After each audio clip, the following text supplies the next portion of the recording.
জম্মু কাশ্মীরের পেহেলগামে ভয়াবহ সন্ত্রাসী হামলার পর ভারতের জবাব কী হতে পারে তা নিয়ে জল্পনা চলছে। এর মধ্যে ভারতের প্রধানমন্ত্রী নরেন্দ্র মোদীর সঙ্গে আজ সোমবার সাক্ষাৎ করেছেন দেশটির প্রতিরক্ষা সচিব রাজেশ কুমার সিং। সূত্রের বরাত দিয়ে ভারতীয় সংবাদ মাধ্যম এনডিটিভির প্রতিবেদনে এ তথ্য জানানো হয়। এই বৈঠকটি এমন এক সময় অনুষ্ঠিত হলো যখন ভারত পাকিস্তানের বিরুদ্ধে সম্ভাব্য কড়া পদক্ষেপ নেয়ার প্রস্তুতি নিচ্ছে।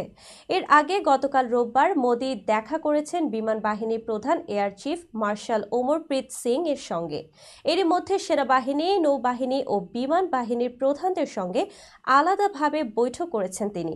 সূত্র জানায়, কেন্দ্রীয় সরকার কিভাবে পাকিস্তানকে কঠিন জবাব দেবে তা চূড়ান্ত করার কাজ চলছে।